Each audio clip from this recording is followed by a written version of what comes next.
Good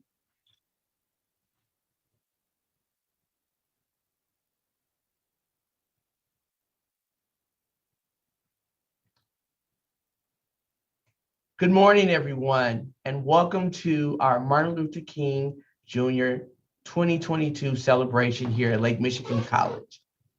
My name is Major Cooper. I serve as our Dean of Diversity, Equity, and Inclusion here. And to start with our invocation, our Vice President of Student Affairs, Nigel Likely, will do that. Let us pray.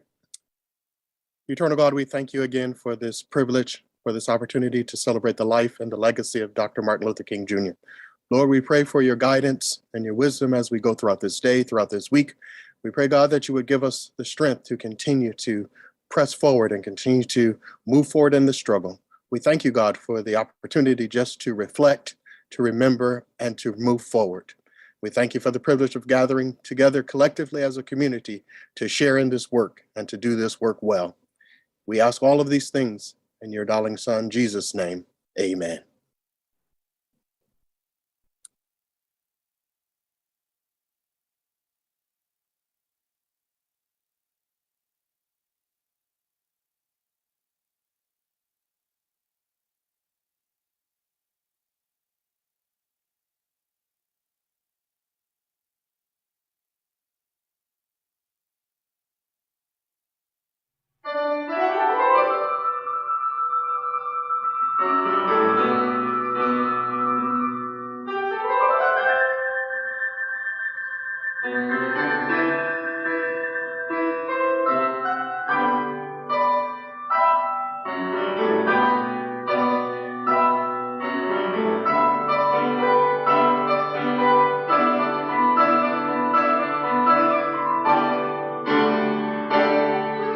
Every boy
you so much, Concert Choir. I Have a Dream 2022, the fierce urgency of now, is our theme for this year. And as we look across our nation and our world, I believe that this theme is very applicable to today's time. I did want to share with you a few notes as we continue today. We invite you to put your name and where you're watching from in the chat. The chat will be open until the start of today's keynote. During the keynote, please use the Q&A button at the bottom of your screen to submit questions for our panel to address. There are auto-generated subtitles for this broadcast.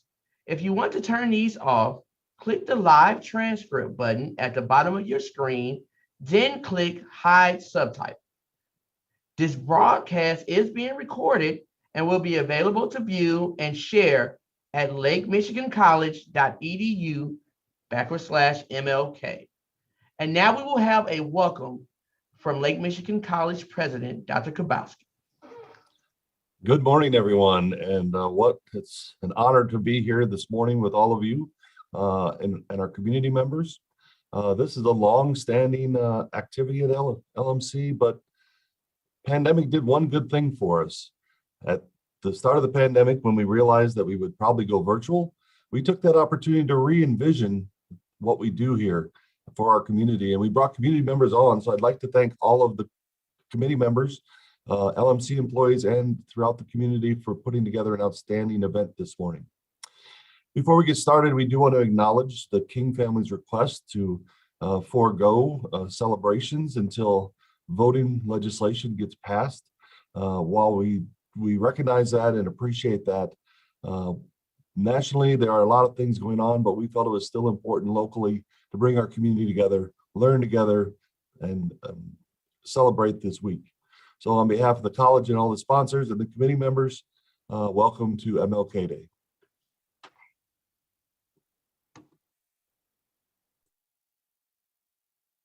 Hey, it's Fred Upton. So I want to send my best wishes to everyone that's watching this virtual LMC kickoff yet again on MLK Junior Week. You know, it's no secret that the last couple of years have been so tough for everybody, and I'm very pleased to speak, even though not in person, at least virtually, again, to honor the life and the legacy of a great American, Dr. Martin Luther King Jr. He was a trailblazer, yes he was. Civil rights icon who fought to make this country a better and a more just place. Former President Kennedy said it best when he uttered these words literally the day before he was killed. I think the U.S. should be a leader. A country as rich and powerful as this, which bears so many burdens and responsibilities, which has so many opportunities, should be second to none. And that still rings true today. And for sure, our work is far from over. We know that. We've made progress, but it's not over. The ongoing mission to secure civil rights, equality, opportunity for all, regardless of class, creed, or color, is one that is critically important to the advancement of this society and the fabric of our institutions. I am always going to be a partner with you in this fight. Appreciate you participating. Thanks for all that you do, not only for this community, but across the state and the nation. Our commitment to a more just world and brighter tomorrow does not go unnoticed. Our Martin Luther King artistic reflections continue to expand. This year, we received several new entries to add to our perpetual gallery on the Martin Luther King webpage. We hope that you will take some time during the week to peruse this site to see and hear the creative contributions made by members of our community around Dr. King's enduring message.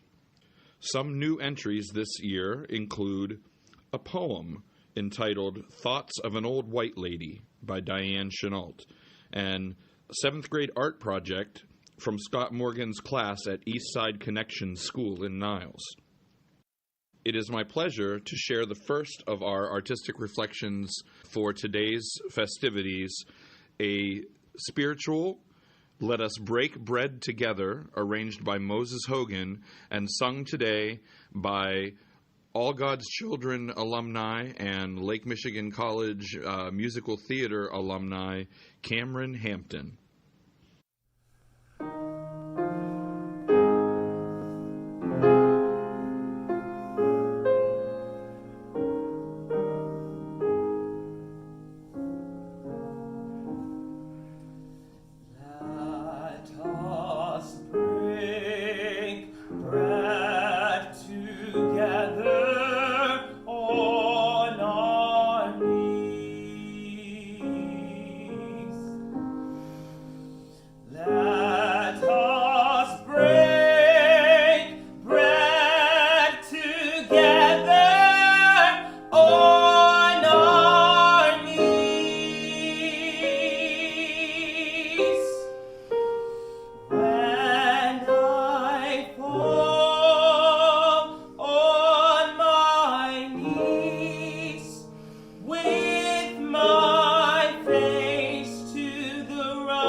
Thank you, Cameron, for that wonderful, wonderful song.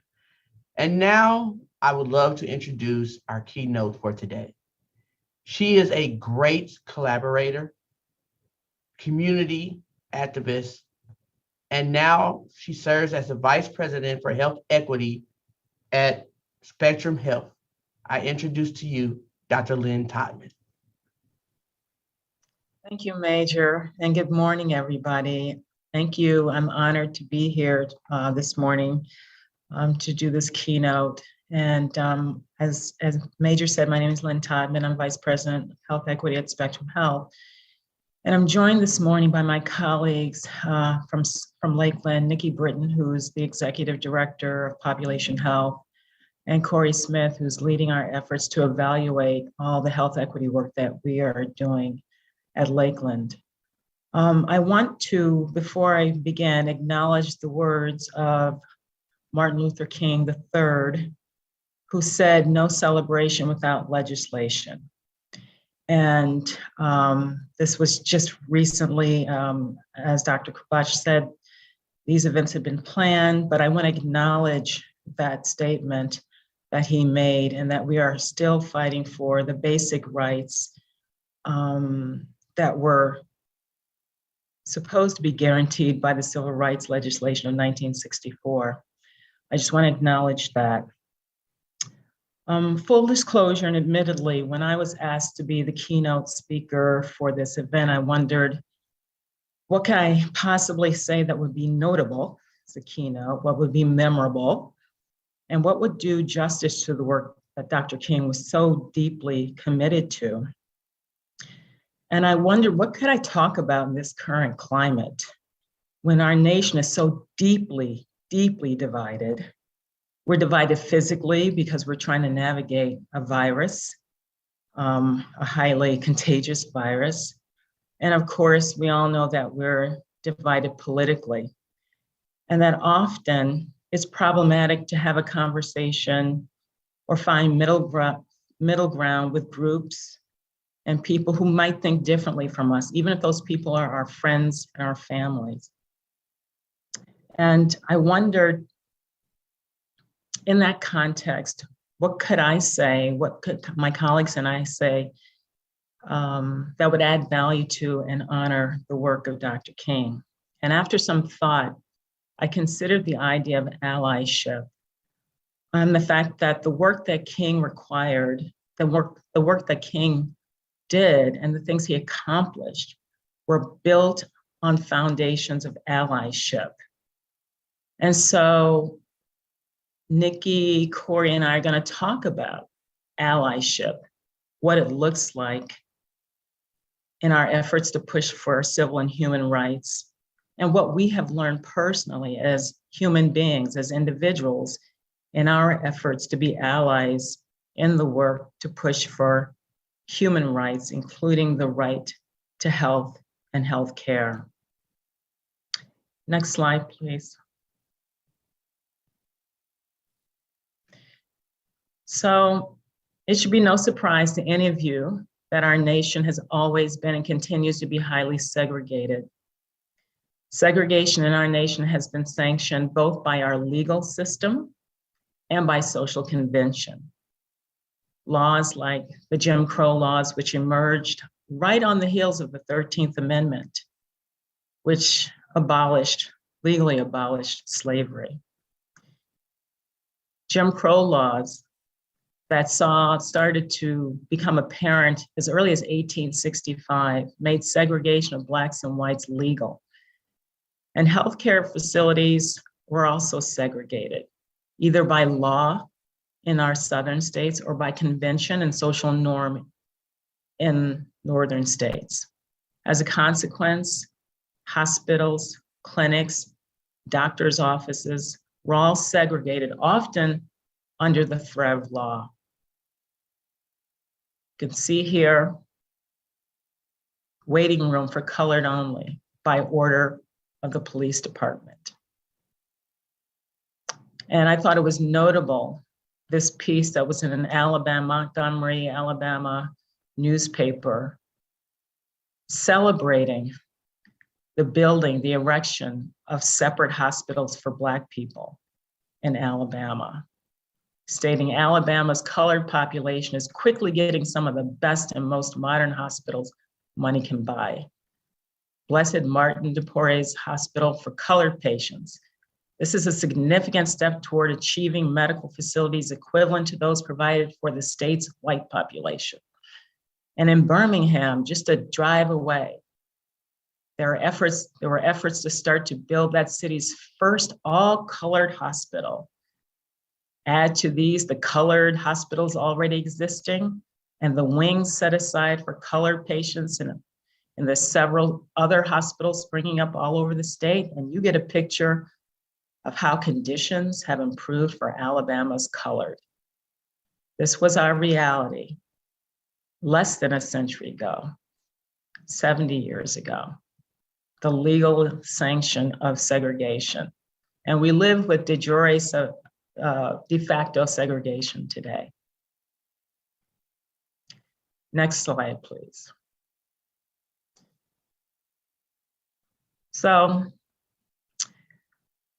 our thoughts about allyship are going to start with the civil rights legislation in 1964, in particular Title VI of that act, which made it illegal for entities that receive federal funding to segregate. And you'll see the Surgeon General, who helped lead some of this work, stated March 4th, 1966, that to be eligible to receive federal assistance and participate in any federally assisted program, a hospital must be in compliance with Title VI. And representatives of the Department of Health, Education, and Welfare, the regional office, will be visiting hospitals on a routine basis.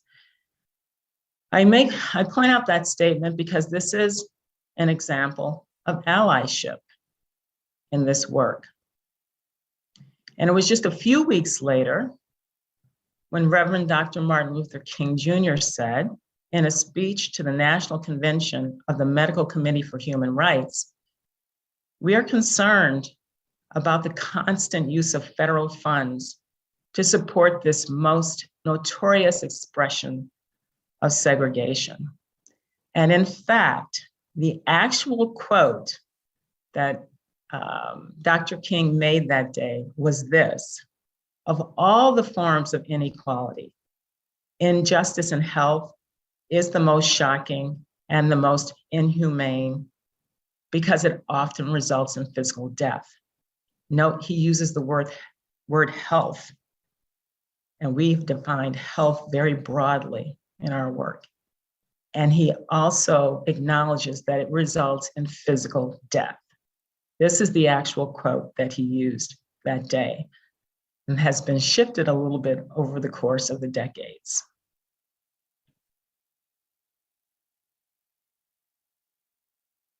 Next slide, please. And it's important to note that there are many, many allies in this work. You have Dr. Elsie Kauser, who was a physician in Alabama, who helped provide information to the Department of Health, Education, and Welfare about hospitals who were not adhering to federal law around Title VI, who was shot to death one morning. She was an informer to the Public Health Service that was overseeing and enforcing the desegregation of hospitals in Alabama. You have the Secretary of Health, Education, and Welfare, who helped craft the Medicare legislation and linked that legislation to Title VI of the Civil Rights Act. You have Black physicians, Sonny Wellington Hereford, Charles DeWitt Watts, Theodore Roosevelt Howard Mason, William Montague Hobb, who played critical roles in this. You had Wilbur Cohen at the Social Security Administration, Philip Lee, Assistant Secretary of Health, who was deeply involved in writing the Medicare legislation and linking it to Title VI. Dr. Lee just died a little more than a year or so ago. You had nurses like Esther McCready, Black nurses, who were very involved in making sure that hospitals in the South were adhering to federal guidance and the law around desegregation if they were to receive the Medicare funds. So I show this visual to help punctuate the point that allies are really, really important in this work. Next slide, please. And so right now, my colleagues and I are going to engage in a little bit of a conversation, and we're going to talk about how we have shown up as allies and what we've learned in our work as allies. I'll start. One of the first lessons that I've learned in being an ally is to use your power, whatever that is. We all have power. We all have influence. We all have assets. We all have privilege that we can use to push for change. In my personal life, I recognized that I had access to resources that would allow me to frankly push Lakeland into a conversation about racism, about structural racism, and how it impacts health. I decided that if we were really going to live into our commitment to make our community healthy, we had to, as a healthcare system, talk about structural racism. We had to define it, we had to say it, and we had to be explicit about addressing it. When I did decide to use my own resources to catalyze this conversation, I recognized at the time that I might not be at Lakeland for too much longer, but I thought it was worth the risk. And I'm happy to say that 7 years later, I'm still at Lakeland. I'm still talking about structural racism and its impact on the health of the community we serve. I'd like to shift the conversation for a minute to, let's see, Corey, who's going to talk about how he's used his power, his assets, any privilege he has to be an ally to push for change in our communities and beyond. Corey? Thanks, and thanks for everyone being here this morning. As I thought about this, I realized that I probably have a lot of different forms of privilege. But the one that I decided to focus on in thinking about how I've applied that towards being a better ally is my educational privilege. I had the opportunity to attend four-year college and then pursue a doctorate in evaluation, a field that not many are frankly too familiar with. But as I got into the theory and foundations of this field that I now care deeply about, I started to realize, and it was called to my attention by others, other colleagues and peers, that much of our foundations and the sort of the bedrock of the field comes from the perspective of white people, mostly white men. And as I found myself engaging in this work over the past couple of years with Lynn and with others, I realized that one of the goals that I hold really high up in what I would call it my goal hierarchy is, irrespective of the job I'm in or the position I hold, one of my goals is really to try and use the small sphere of influence and power that I have to introduce this field that I care so much about to new and diverse perspectives, because I think often about what our field would be, what this work could look like if those perspectives had been included from the start, right? If people had been able to share their ways of understanding the world with others to try and make sure that we have diverse ways of understanding social science and the methods that we might use. And so for me, I find myself thinking a lot about how to engage new people, diverse people, people who are underrepresented in our field at the moment. And that's one way I feel I have been able to use a certain element of my own privilege and power to be a better ally and to hopefully make this world a little bit more complete.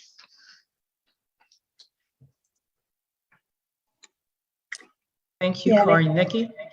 Yeah, I mean, I think for me, I echo Lynn's sentiment about how we all have different power and privilege and gifts and assets. We all have something to bring to the table here to usher in an era of true racial equity. And in some ways, some of the details of the story are maybe a little bit less relevant. I've held professional positions. I've had educational privilege, like Corey alluded to. I do have degrees from institutions that are out there, but I think the most important asset and gift I was given and have had as part of my life really comes from my parents and instilling in me this understanding that I had the power to learn about other people's lives. I had the ability to unlearn some things I thought were true. And I had the ability to see and understand how other people lived. I didn't come from a family with a lot of financial means. First generation college student in my family. A lot of things were not just expected that my life would go a certain way. But I think being bestowed as a child, as an adolescent, as a young adult, having people in my life through my parents that taught me that I can change how I think about a situation. I can learn new things. I can act differently based on those new things that I've learned. And that combined with a compassionate heart of being lower income, being around other people in my social circle that didn't experience the same thing, I often felt like an outsider. And so combining some of those childhood experiences with this ability to say, okay, I can think differently about different things has been really powerful. I have been able to translate that into some aspects of my career. I have always been in health, but not specifically healthcare, but more about how do we make our communities healthier. And that ability to really think differently about what makes health, what makes it so that we have health inequities, what are driving those things. And then how do we think differently about that? How do we speak differently about that so that we can ultimately act differently about that as a community?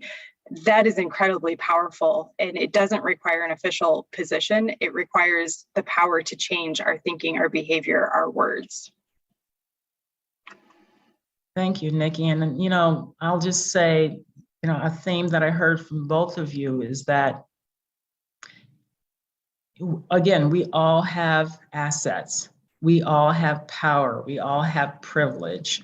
It can look like the privilege of understanding your community and making sure that that understanding is reflected in the decisions and actions of large institutions who are supposed to be working on behalf of community.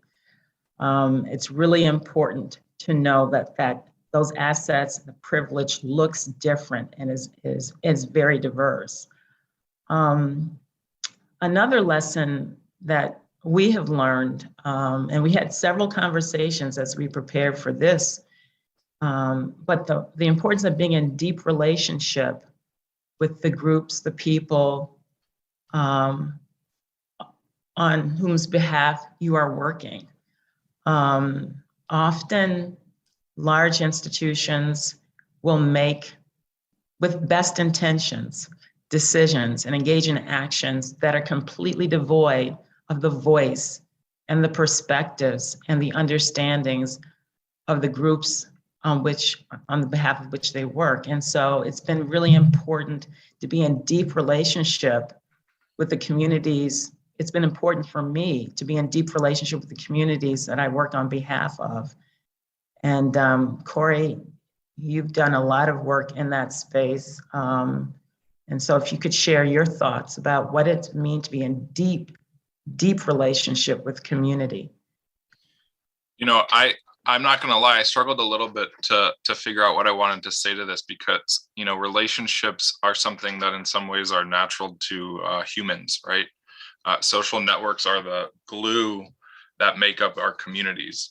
But something that I kept thinking about was when I first started working in Berrien County, I was relatively new to the area, and I was engaging in conversations with a lot of different people in that period of time about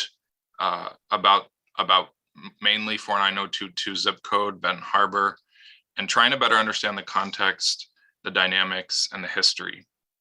And I alluded to my training as a social scientist, and I found myself going into those conversations without any real agenda other than to try and get to know that person. But what I kept doing was falling back into my default modes of behavior of being the interviewer, right? And interviewing the person, asking people questions without sharing anything from my own life or my own perspective. And so I think when I think when I would think about relationships, I think so much about the importance of reciprocity, right? That as we engage or enter into a relationship with someone, it's important to remember that relationships need to be reciprocal. And so I found myself starting to instead of just asking questions, sharing with those people who I was, right? What values I hold, where I came from, because it's different from many of the people I spoke with. And in doing that, finding an opportunity to really create, I think, a stronger and more bi-directional connection. As white people, I think too, sometimes we want to know early on in our journey of allyship, what is the experience of people of color? And so we ask them and we ask them. And I think it leads to tokenizing, right?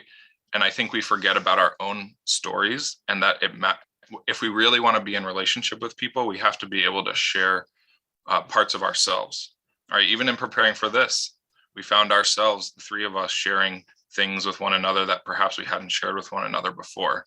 And I think that adds to the depth of the connections that we have as colleagues. And so I just think that reciprocity is really important to be thinking about as we consider how we might develop or establish deeper relationships with one another. Great. Thank you, Corey. Nikki, I don't know if you want to chime in here, or if you want to just move on to this notion of self-reflection and questioning yourself. Go ahead. Yeah, I mean, so it all kind of goes together. So it's hard to have some of that self-reflection as a white person, and it's some of the segregation you spoke to in the beginning of your remarks, Lynn. Like we're living in the shadows of that still today, and our community does remain fairly segregated in a lot of ways. And there's a lot of self-reflection, I think, to be had about who am I seeing in the spaces that I'm seeing, and why is that happening? There's some questions behind that as well. I think self-reflection is really important, especially as an ally, because if you endeavor to be an ally, that's sort of an espoused value. And I'm sitting here today in front of 100 plus people saying, I want to make my life about making sure racial equity happens. I want to be an ally in that. I want to advance that equity forward. But I need to be in a state of continual self-reflection of, if this is my espoused value, and this is truly what I want for my life, how are my thoughts, how are my actions, how are my behaviors really lining up with that? And sometimes holding up the mirror to ourselves, and how are we actually doing with the thing we say is most important? A lot of times there's some tension or there's some disconnect, and we might not even realize it if we don't take a minute to self-reflect. But then I also think that stemming from that self-reflection, we get into the needing to have some analysis and some questions about what's going on. And sometimes those are questions and analysis of ourselves and our own thoughts and what's going on in our sphere of influence. Sometimes it's applying some questions and some analysis to what's going on in the world around us. And again, how do we look at the world around us differently? I am certain that there are probably a lot of people, probably a lot of white people out there that are a little bit confused about why the King family made the remarks that they did, and why they may not have wanted this celebration to continue today. And I would really encourage you to ask some questions of yourself, do some reading, apply critical thinking as to why would this be the most normal reaction? Why would this be something that the family would, these remarks that they would make, and really analyze what is going on, what angles can I look at this so that it can shed more light and understanding. Some of this goes back to what I said before about being willing to learn and unlearn. We have to be able to take in some of that information, reflect on it. And sometimes that information is how we're processing things. And sometimes it's how others in the world are processing and moving and acting. But it's absolutely critical. Without this, we can't move forward. Thank you, Nikki. Then we thought about this notion of knowing. Who gets to say what knowledge is? Seriously, who gets to say that? And I think, I've with respect to Nikki's comments about self-reflection and analysis, I've grappled with this question of knowing and appreciating that there are many different ways of and kinds of knowing. And Corey, I think you have a few remarks to make around that.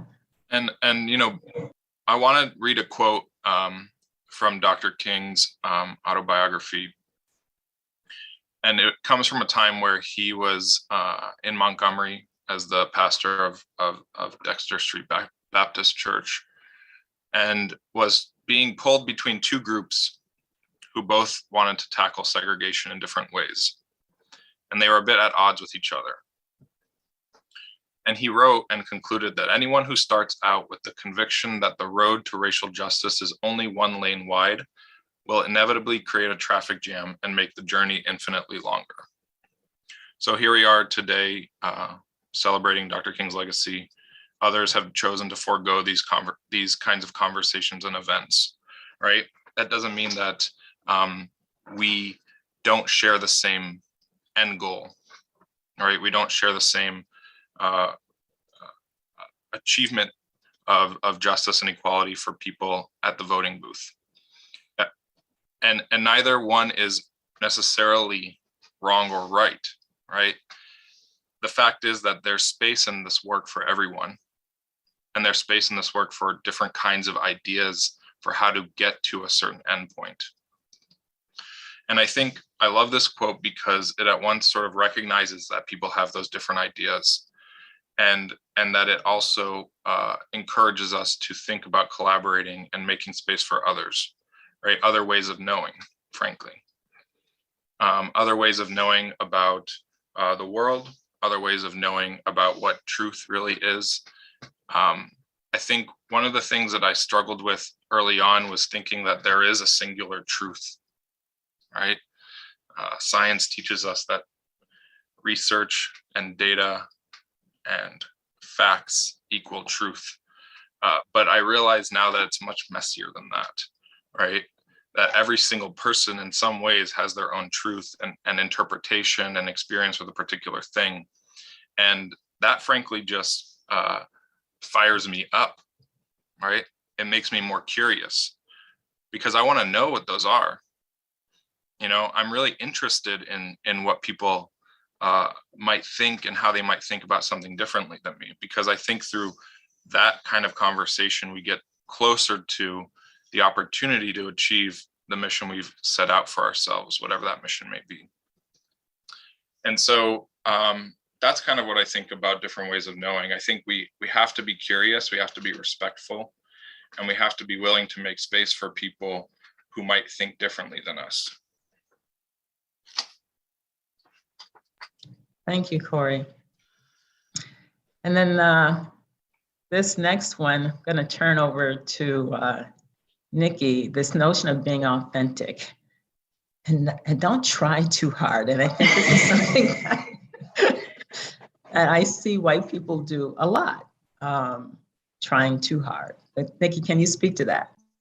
Absolutely. So for me, I think so much of this work of racial equity, it's not just racial equity, it's equity on all fronts. And so much of this equity work in my core beliefs is really about restoring my own humanity, our own humanity.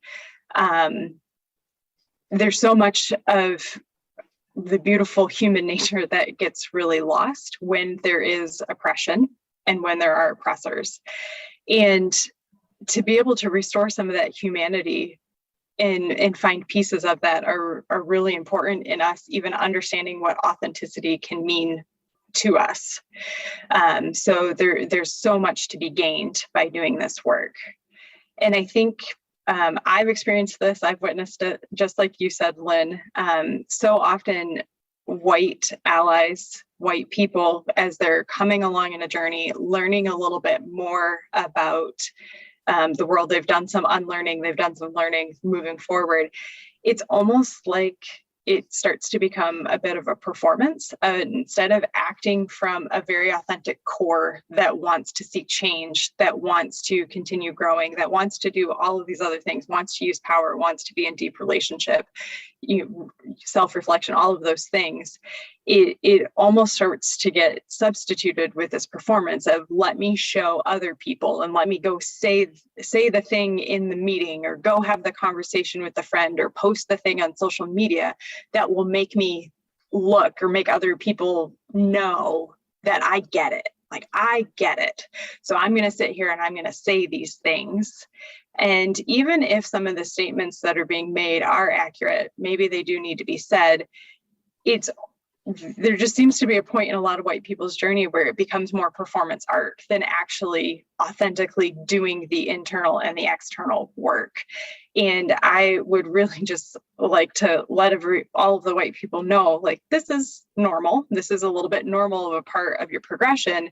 But if you are really staying consistent in your self-reflection and you're continually asking your questions, you're going to be able to spot if you slip into performance pretty quickly, and then you can correct it, and then you can move further. Because if you stay in that mode of, I want everybody to know, I want the people of color in my life to know that I'm an ally, and you get so concerned, subconsciously or not, about being seen as that ally, being seen again as that person who gets it, that really hinders you from getting to the next stage, which is where a lot more growth and impact happens. So as Corey was saying, and we've talked about before, I mean, there's lots of things to bring to the story. We need to bring ourselves into this. And when we're performing and when we're trying too hard, we're not bringing our whole self into this space. So don't try too hard. Nikki, Corey, thank you, Nikki. Corey, did you want to say something? Yes, please. Go ahead. I think too about the theme of today, the fierce urgency of now, and sort of the society we live in, which is so dominated in some ways by social media. And I think that this moment in time has implications for many of these different lessons, right?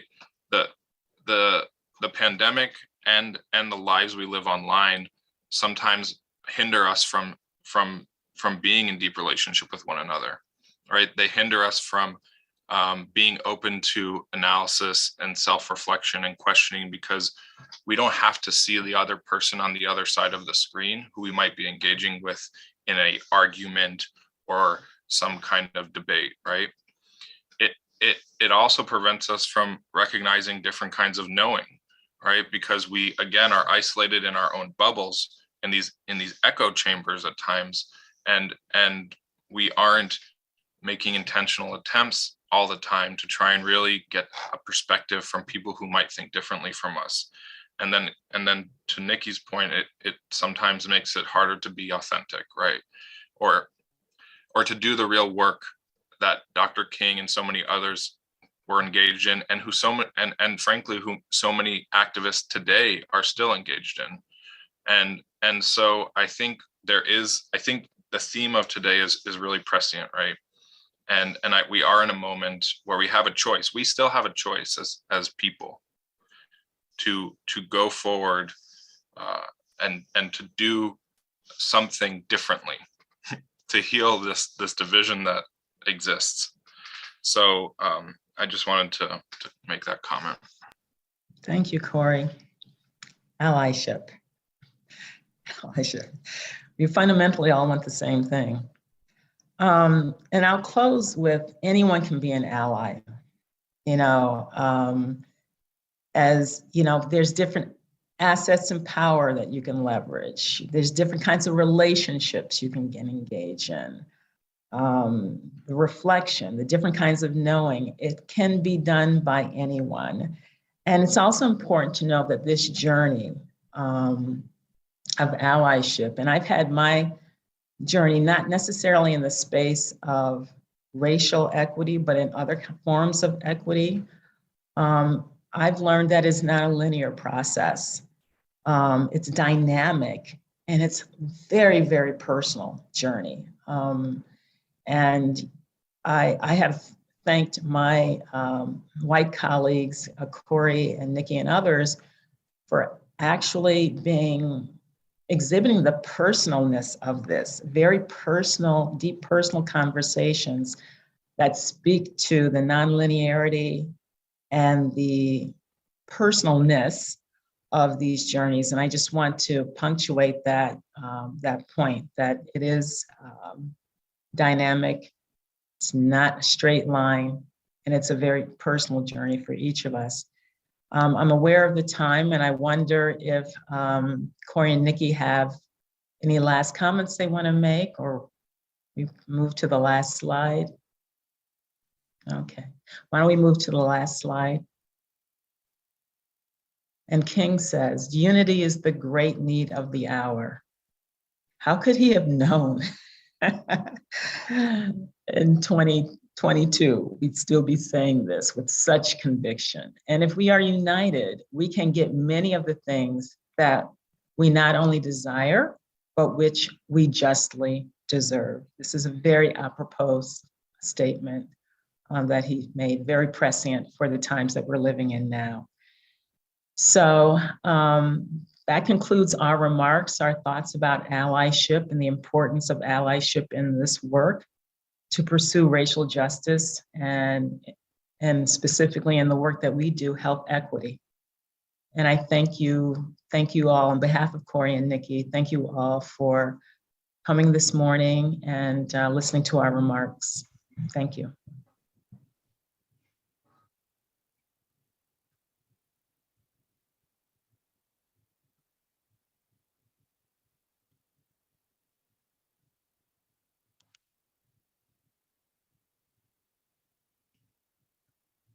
Thank you so much, Dr. Timon.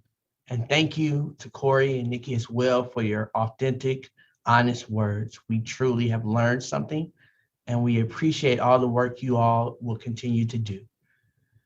Now we will highlight our Spirit of MLK Awards. The Spirit of MLK Spotlight recipients are selected each year in order to shine a light on individuals and organizations doing meaningful work in our communities. The selection criteria is as follows: does meaningful work that embodies love and the spirit of brotherhood and sisterhood exemplified by Martin Luther King Jr. The organization or individual must be actively involved in work that advances the promotes of social justice in a substantial way. The work must have a direct impact on community members in Berrien, Cass, or Van Buren counties. Spotlight nominations were made by community members and MLK committee members. Self-nominations were also permitted. The final selections were made by the majority vote of the MLK Community Celebration Committee. There are 3 spotlight categories: students, any age, and individuals under the age of 21, individuals, and organizations. And now to announce our spotlight recipients this year, we'll have Olivia Nichols, Jerry Price, and Larry and Sandy Feldman.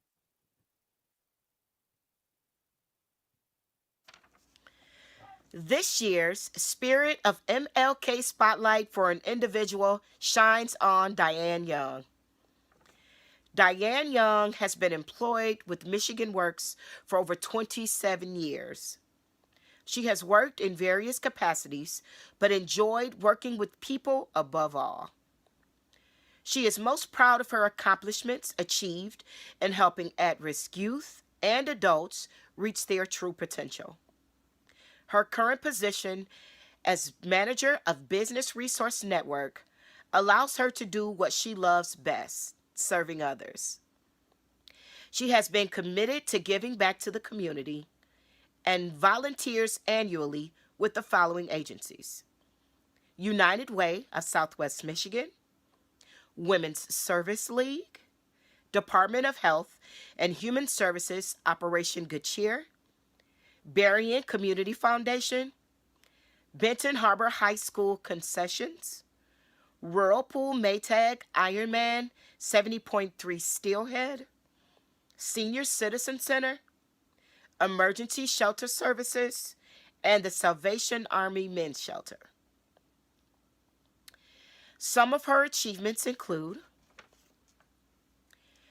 Career Development Facilitator, MD/HHS Systems Navigator, Microsoft Office Specialist, Licensed Foster Care Provider, Member of Charms, Inc., Benton Harbor Chapter, BHCDC Board Member, Caring Circle of Spectrum Health, Lakeland Board Member, President of Community Group Sisters from Another Mother, and a 2021 nominee for the United Way of Southwest Michigan, Margaret B.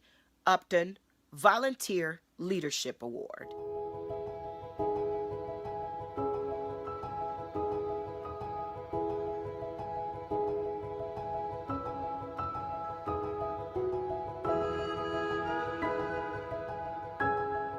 It's an awesome feeling. I am very honored to even be nominated and then to receive for doing the work that I just love doing. My motivation is anytime you're in a position to help someone else, whether it's volunteering, community service, giving back to the community, it's an experience, it's a learning experience. For me, when I can give back and serve others and help people, just elevate people, get into the next level in their lives, helping to build their family structure, it's indescribable. It makes me happy. It warms my heart when I can help someone else. I am the president of an organization. We're called Sisters from Another Mother.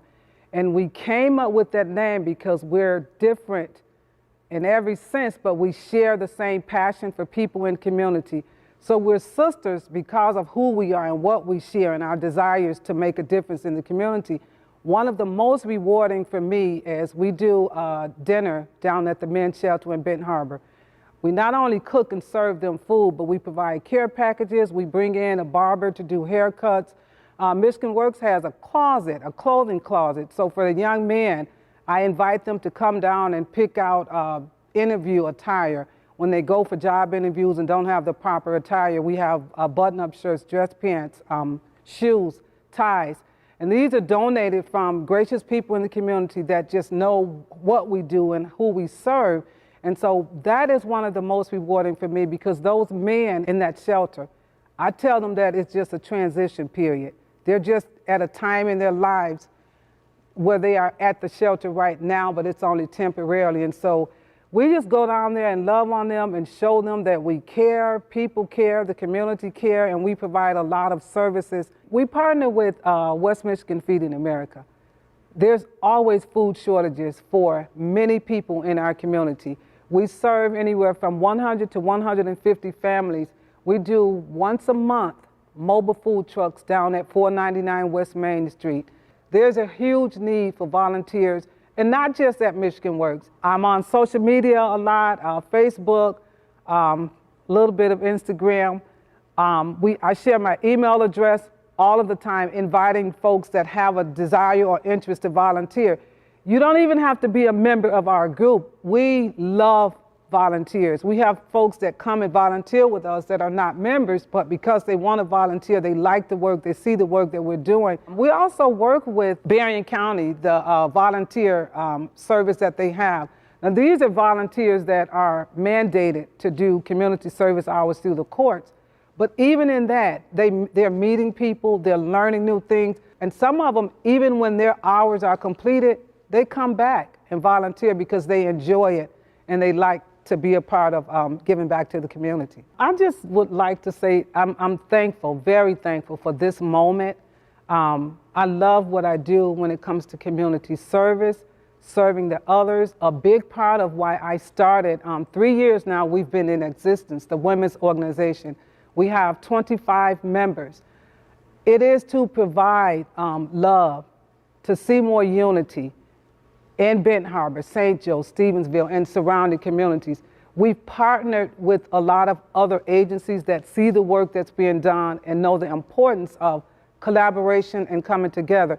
In the end result, we will see, we always talk about being in a better community, a better place to live and work. That's the whole goal. Come together, community coming together to support one another and just show love and promote unity.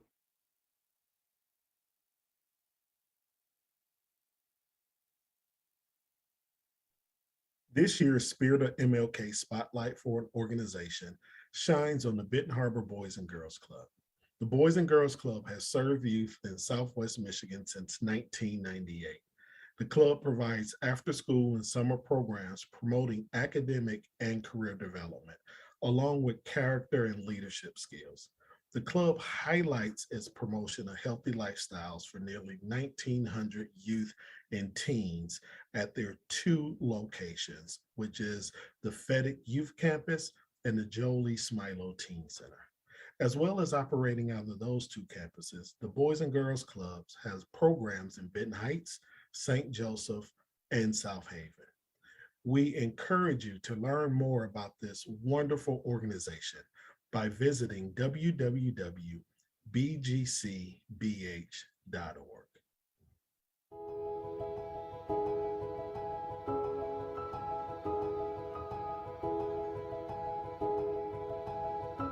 Hello, I'm Mackenzie Castle, CEO of the Boys and Girls Clubs here in Southwest Michigan. I am honored we were chosen as a recipient of the MLK Spotlight. On behalf of the clubs and the amazing work our youth development professionals are doing every day across the region for our kids and families. Rosa Parks said of Martin Luther King Jr., "It seems as if every time he spoke, he said something I wanted or needed to hear." There are so many lessons in Dr. King's wise words that continue to inspire generations of people today, and at the club, we are committed to working together to ensure those words continue to reach and teach the next generation. The club's mission is to inspire and enable all young people to realize their full potential as productive, responsible, and caring citizens. We try to do that in a way that honors the legacy left by Dr. King with a commitment to social justice and equality. I'd like to introduce to you our Chief Operating Officer, Lygie Haney. Thanks, Mackenzie. Dr. King once said that we are not makers of history, but we are made by history. I am proud to introduce to you two young people who are the epitome of that legacy. Eric Johnson and Deasia Branch, two club alumni from right here in Benton Harbor. Hi, I'm Eric Johnson, a proud alumni of the Boys and Girls Clubs of Benton Harbor. I am currently a sophomore at Albion College, where I am studying kinesiology as a major and theater and minor. Before coming to the club, I was very shy growing up. It was hard for me to talk in public. I wanted to be a leader, but I just didn't know how to. Mentors at the club saw my potential and helped me grow into the leader that I always was. I am excited about the journey ahead, but I know I wouldn't be here today without the Boys and Girls Club. To me, the Boys and Girls Club is like home, and I know this feels the same way for so many others. When they say great futures start here, they really do, and I'm one of them. Hello everyone, my name is Deasia and I'm currently a freshman at Tennessee State University majoring in education. I was first introduced to the Boys and Girls Club at the age of 9, where I was also introduced to the opportunities that the Boys and Girls Club has. When I was younger, I had a great support system, but I also used to question myself. I used to question myself such as, would I succeed in life? Would I go to college? And was I even smart? The encouragement I get at the Boys and Girls Club has really changed my life. I would not have the determination I have here today if it wasn't for the staff and their courage in me. I'm so excited for the new generation of kids that will be exposed to the same things that I was exposed to. Thank you. Dr. King set a standard we all strive for. He dreamed for a better world for all children. It is for these reasons the clubs exist and continue to grow and expand in every direction to serve the young people who need us most. Thank you again for this great honor.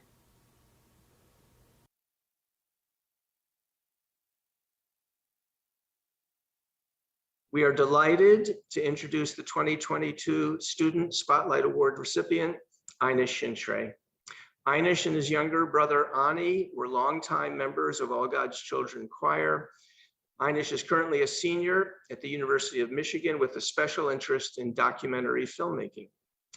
During his time with All God's Children, Einish consistently demonstrated a strong commitment to racial collaboration and racial justice. He has continued to actively pursue these values during his time as a student at the University of Michigan. In the summer of 2020, Einish began the process of creating a documentary about the All God's Children Choir titled Heart to Heart. The documentary was completed in 2021 and is now available on YouTube via a search for Heart to Heart, Einish Shintre. This documentary captures the spirit of Dr. King's dream. Einish exemplifies the values of brotherhood and sisterhood that Dr. King worked so hard to promote. During and after his time in the All God's Children Choir, he has reached across racial divides and formed enduring friendships with individuals from racial backgrounds different from his own. From its earliest beginning, it has been the hope of the All God's Children Choir leadership team that those who grow up in the choir will carry forward into adulthood the charge of building bridges across the racial divide. Clearly, Einish Shintre has made that hope a reality.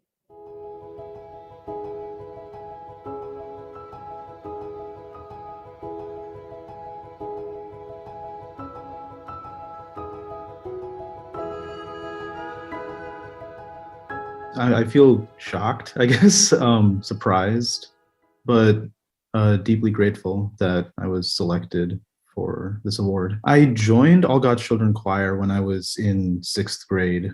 My mom worked at like Brookview Montessori, and they practice at like, places around St. Joe, Benton Harbor, and places like that. My mom was like, "Oh, do you know about this All God's Children Choir thing?" And my dad's like, "Maybe you should try it. It could be fun." And I was like, "Okay." I mean, it's like you sing for an hour and then get to have a meal with some people my age. So I was like, sure, I'll try it out. My younger brother was there too, and we just did it once, and then we just kind of kept going to practices and then kind of getting more and more involved. Last year, during, I want to say fall of 2020, at University of Michigan, I was taking a course in documentary filmmaking, and the final project was to make a documentary of our own. So they said, like, think about topics that you think could be interesting. And at the top of my list was like my time at All God's Children Choir.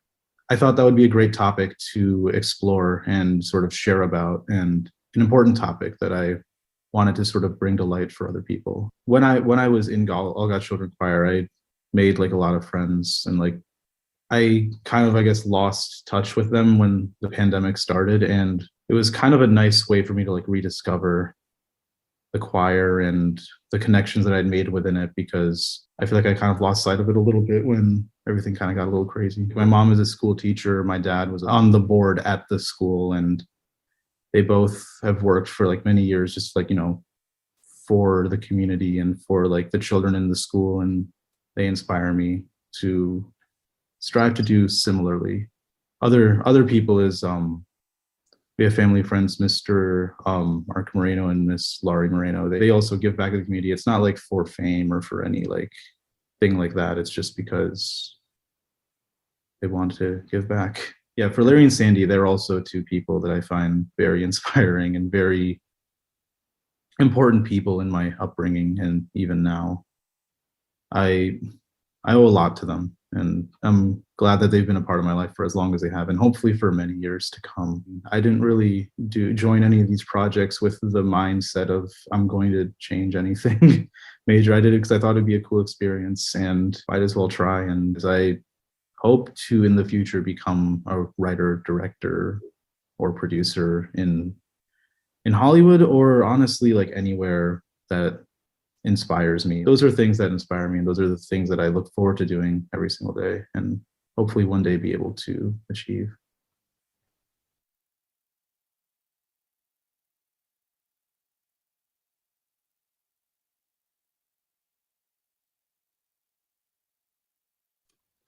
What a fantastic morning.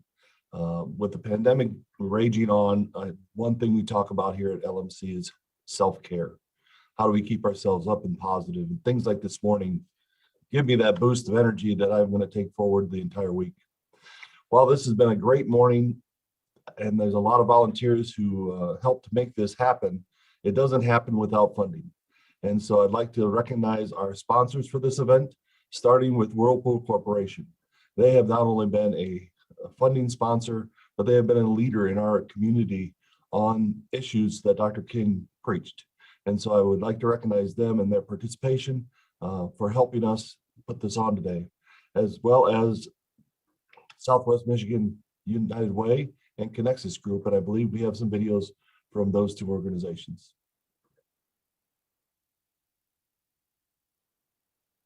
Hello, my name is Todd Gustafson, and I'm the president and CEO of Connexus Group. There comes a time when one must take a position that is neither safe, politic, nor popular, but he must take it because conscience tells him it is right. Dr. Martin Luther King's words echo loudly today.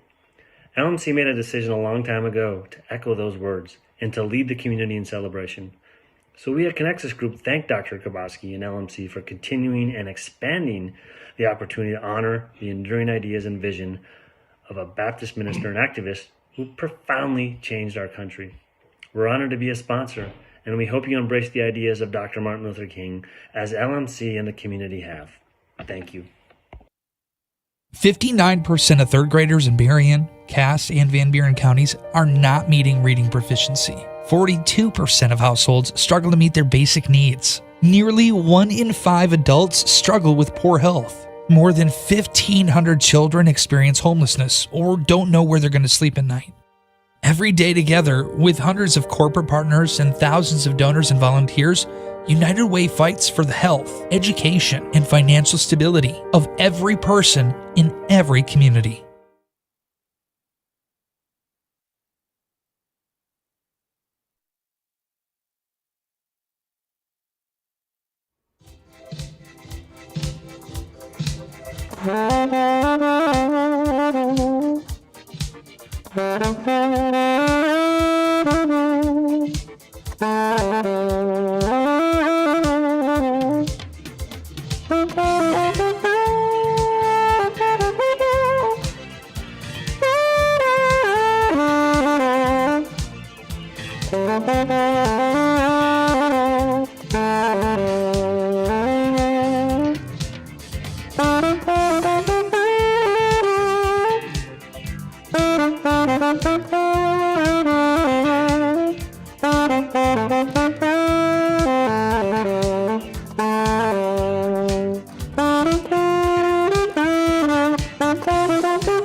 Monday through Thursday at 7 p.m., join us for panels and discussion groups. Tonight is the Dream Update 2022, where we will hear from community leaders how Dr. King's dream applies to us today. The next 3 evenings feature panels by Neighbors Organizing Against Racism, the Benton Harbor Juneteenth Committee, and the Race Relations Council. There are 3 special presentations this week. Today at 4 p.m., join us for Bridging the Gap in Service. Tomorrow at 4 p.m., the Unified Civic Monuments Project will announce the artists selected to create monuments in Benton Harbor and St. Joseph. And Friday at 6 p.m., we will hear more from the Spirit of MLK Spotlight honorees, as well as this year's other nominees, with a celebratory call to action. Students of all ages can get involved this week. Immediately following this Kickoff live stream, tune in to a K through 5th grade children's book read-in hosted by Niles District Library. Additional read-ins are Tuesday at 10:30 a.m. and Friday at 1:30 p.m. Junior high and high school students are invited to participate in History B on Friday at 3 p.m. The winners will receive gift cards and certificates to display at their schools. Artists of all ages and experience levels are encouraged to submit reflections on this year's theme, I Have a Dream 2022, The Fierce Urgency of Now. Submissions may be in the form of visual artwork, dance, music, poetry, photography, short stories, spoken word, theatrical presentations, or other creative works. Families can pick up a fundle from Krasl Arts Center or participate in local libraries. This year's fundles include all of the information and materials to create a sculpture inspired by Dr. King. The Lake Michigan College Diversity, Equity, and Inclusion homepage is a great resource that is maintained all year round. In addition to this week's events, you'll find information on groups that meet regularly in our community to address racism and social justice, a list of books, movies, podcasts, and other media that touch on DEI topics for all types of diverse populations, and an underrepresented business directory to help you shop local and shop to make a difference. There are a variety of ways that you can serve your community this week. If you're looking to get actively involved, you can help sort donations and restock shelves at the Mosaic Resale Shop, restore natural habitats at the Surrett Nature Center, or distribute cases of water to Benton Harbor City residents. Go to volunteer.uwsm.org to see the options and sign up. If challenging your brain is more your style, then consider taking part in the 21-Day Equity Challenge. This self-guided learning journey is a great way to learn about the history and impacts of racism and how it has shaped the lives of people in Southwest Michigan, while inspiring participants with resources and tools to build racial equity in their work and lives. Food insecurity is still a major concern for many families in Southwest Michigan. In honor of the Reverend Dr. Martin Luther King Jr., you can help us raise money to support local food pantries. Donations can be made by going to uwsm.org and click on Donate in the top right corner. United Way of Southwest Michigan will direct funds raised throughout Martin Luther King Week to food pantries in Berrien, Cass, and Van Buren counties. To donate to our virtual food drive, please be sure to put MLK22 in the memo field of the donation form. You can also serve our community by donating blood. Each year, approximately 6.8 million people in the United States donate blood. Annually, this adds up to 13.6 million units of blood collected for donation in the United States. Donated blood helps people who have lost blood in an accident or who have an illness such as cancer, anemia, sickle cell disease, or hemophilia. A blood drive will be held on Wednesday, January 19th from 8 a.m. to 1:30 p.m. in the gymnasium at Lake Michigan College's Benton Harbor campus. Please remember that face masks are required on campus. Proof of identification is required. Individuals must wait 2 days after a COVID vaccine vaccination to donate blood. Individuals that have had COVID-19 may donate blood 14 days after being symptom-free. Registration is highly recommended. However, walk-ins are welcome. You can register in advance by calling 1-866-642-5663 or by visiting donate.michigan.org.